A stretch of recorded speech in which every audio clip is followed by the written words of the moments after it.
நமது captain news தொலைக்காட்சியின் காலை செய்திகளை வழங்குவதற்காக பிரியா. சிவகாசி அருகே வீட்டில் பதுக்கி வைக்கப்பட்டிருந்த பட்டாசு வெடித்து விபத்து. வீடு தரைமட்டமானதில் ஒருவர் படுகாயம், இருவரை மீட்கும் பணி தீவிரம். தருமபுரி மாவட்டம் முழுவதும் ஜூலை 10ஆம் தேதி வரை 144 தடை உத்தரவு. காதல் கலப்பு திருமணம் செய்த இளவரசனின் நினைவு தினத்தை ஒட்டி நடவடிக்கை. சென்னை அடுக்குமாடி கட்டிட விபத்தில் உயிரிழந்தவர்களின் எண்ணிக்கை 54ஆக உயர்வு. 6வது நாளாக மீட்பு பணிகள் தீவிரம். வேலூர் மாவட்டத்தில் உங்களுடன் நான் நிகழ்ச்சி. தேமுதிக நிர்வாகிகளுடன் கேப்டன் விஜயகாந்த் இன்று ஆலோசனை.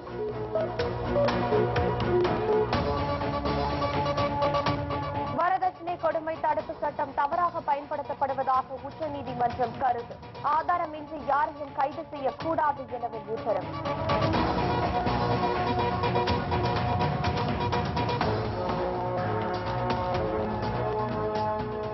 சிவகாசி முனீஸ்வரன் காலனியில் வசித்து வரும் முருகன் என்பவரது வீட்டில் பதுக்கி வைக்கப்பட்டிருந்த பட்டாசுகள் திடீரென வெடித்து சிதறியதில் அவரது வீடு இடிந்து தரைமட்டமாகியது.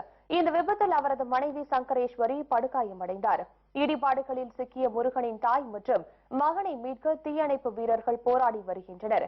மேலும் வெடி விபத்தில் அருகில் இருந்த 6 வீடுகளும் சேதமடைந்துள்ளதாக கூறுகிறார் நமது சிவகாசி செய்தியாளர் கிருஷ்ணமூர்த்தி. அவர் தரும் கூடுதல் தகவல்களை தற்பொழுது கேட்கலாம். வணக்கம் கிருஷ்ணமூர்த்தி. வணக்கம் பிரீதா. வெடி விபத்து பற்றிய தகவல்களை சொல்லுங்க.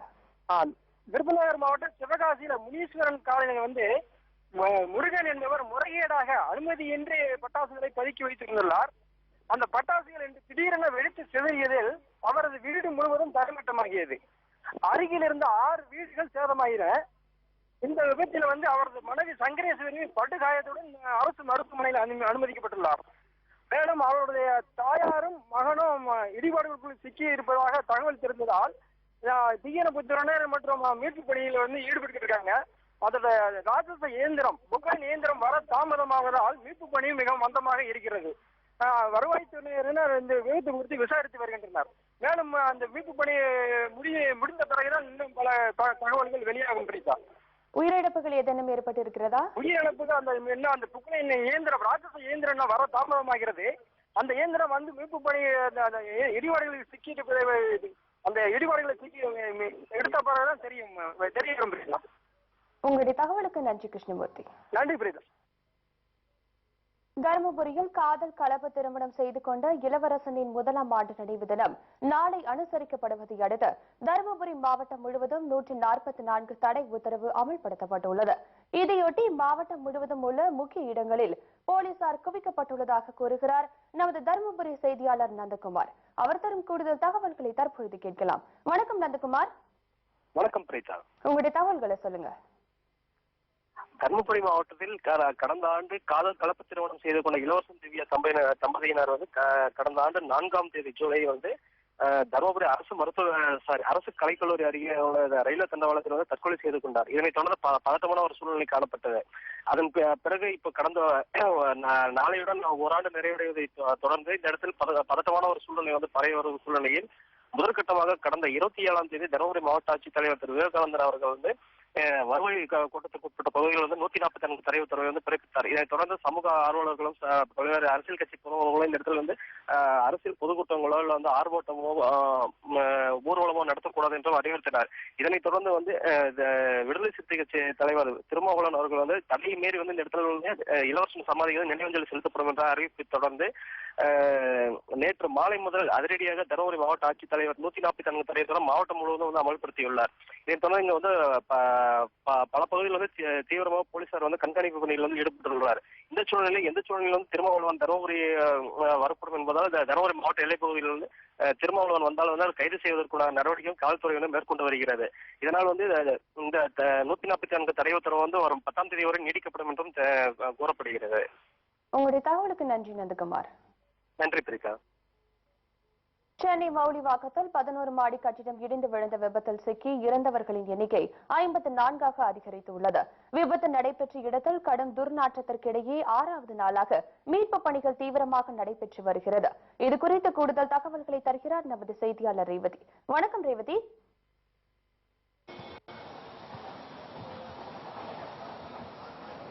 கட்டிட விபத்து பத்தி உங்களோட தகவல்களை தொடர்ந்து சொல்லுங்க ரேவதி.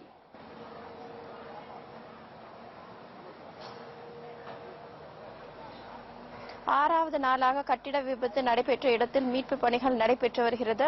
இன்று காலை நிலவரப்படி மேலும் 3 சடலங்கள் எடுக்கப்பட்டிருக்கிறது. ஆக மொத்தமாக 55 பேர் உயிரிழந்தனர் இந்த கட்டிட விபத்தில். இது மட்டுமல்லாது 27 பேர் ஏற்கனவே மருத்துவமனையில் சிகிச்சை பெற்று நடைபெற்றிருந்தாலும் பின்பகுதியில் நேற்றே மீட்பு பணிகள் தொடங்கப்பட்டது. இதனைத் தொடர்ந்து பின்பகுதியில் உள்ள குடியிருப்பு பகுதியில் நிலவரப்படி 55 பேர் உயிரிழந்ததாக அறிவிக்கப்பட்டிருக்கிறது. அது மட்டும் இல்லாமல் மேலும் ஒருவரின் சடலம் கண்டெடுக்கப்பட்டிருக்கிறது. இன்னும் அடித்தளத்தில் இருந்தவர்களின் நிலை என்ன என்பது கேள்விக்குறியாகி உள்ளது. அது மட்டும் இல்லாமல் இந்த மீட்பு குழுவினர் தெரிவிக்கும் தகவல் என்னவென்றால் இந்த மீட்பு பணிகள் முடிவதற்கு இன்னும் 2 நாட்கள் ஆகும் என்று தெரிவித்துள்ளனர். இது மட்டும் இல்லாமல் இந்த பகுதியில் இந்த விபத்து நடைபெற்ற முதல் பெருச்சோடி காணப்பட்டது. பொதுமக்கள் யாரும் வெளியே வரவில்லை. கடைகள் மற்றும் அனைத்து கடைகளும் அடைக்கப்பட்டிருந்தது. இதனைத் தொடர்ந்து 6வது நாளாக இன்றே கடைகள் திறக்கப்பட்டிருக்கிறது. மீட்பு பணியினரும் துரிதமாக மீட்பு பணியில் ஈடுபட்டு வருகின்றனர். கீதா, உங்களுடைய தகவலுக்கு நன்றி ரேவதி. தமிழகம் முழுவதும் தொண்டர்கள் மற்றும் நிர்வாகிகளை சந்தித்து ஆலோசனை நடத்தி வரும் தேமுதிக தலைவர் கேப்டன் விஜயகாந்த் இன்று வேலூர் மாவட்டத்தில் சுற்றுப்பயணம் மேற்கொள்கிறார். உங்களுடன் நான் என்ற நிகழ்ச்சி மூலம் தேமுதிக தலைவர் கேப்டன் விஜயகாந்த் தமிழகம் முழுவதும் சுற்றுப்பயணம் மேற்கொண்டு கழக நிர்வாகிகளை சந்தித்து ஆலோசனை நடத்தி வருகிறார். அதன்படி கடந்த 26ஆம் தேதி கோயம்புத்தூரில் தனது பயணத்தை தொடங்கிய கேப்டன் திருப்பூர், நீலகிரி, கரூர், நாமக்கல், சேலம் ஆகிய மாவட்டங்களில் தேமுதிக நிர்வாகிகள் மற்றும் கழக தொண்டர்களை சந்தித்து ஆலோசனை நடத்தினார்.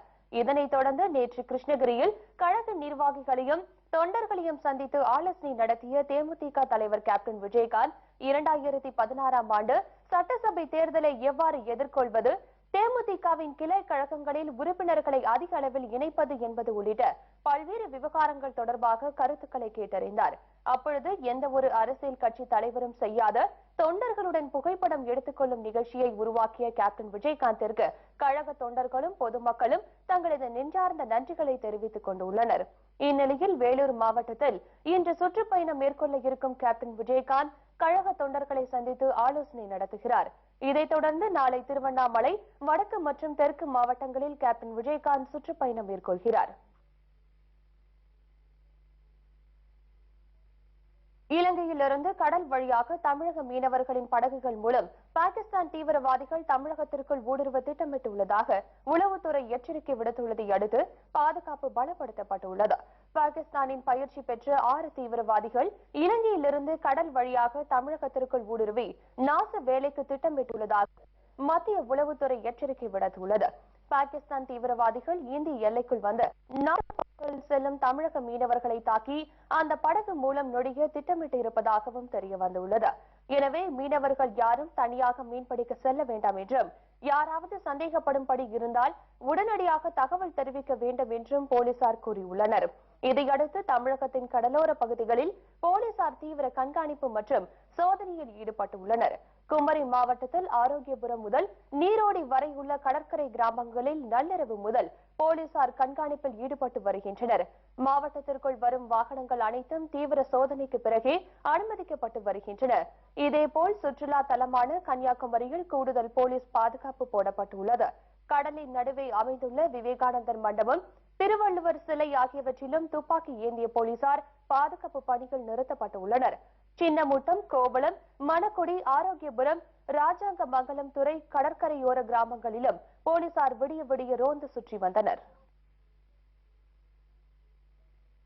ஜம்மு காஷ்மீர் சட்டப்பேரவை தேர்தலில் பாஜக பெரும்பான்மையான இடங்களில் வெற்றி பெற்றால் அரசியலில் இருந்து ஓய்வு பெற்று விடுவேன் என்று அம்மாநில முதலமைச்சர் ஓமர் அப்துல்லா தெரிவித்துள்ளார். ஜம்மு காஷ்மீர் சட்டசபைக்கு இந்த ஆண்டு இறுதியில் பொது தேர்தல் நடைபெற உள்ளது. இந்த தேர்தலில் பெரும்பான்மையான இடங்களில் வெற்றி பெற பாஜக தீவிரம் காட்டி வருகிறது. இதுகுறித்து பேசிய காஷ்மீர் முதலமைச்சர் ஓமர் அப்துல்லா, ஜம்மு காஷ்மீர் சட்டசபை தேர்தலில் பாஜகவுக்கு பெரும்பான்மை கிடைத்தால் அரசியலை விட்டே ஓய்வு பெற்று விடுவதாக தெரிவித்தார். சட்டமன்ற தேர்தலில் காங்கிரசுடன் கூட்டணி அமைப்பதில்லை என்று தங்கள் கட்சி இதுவரை முடிவு எடுக்கவில்லை என்று தெரிவித்த அவர், தங்கள் கட்சியினரின் பெரும்பாலானோர் காங்கிரசுடன் கூட்டணி அமைக்க கூடாது என வலியுறுத்தி வருவதாகவும் கூறினார். எனினும் இவ்விவகாரத்தில் கட்சியின் தலைவர்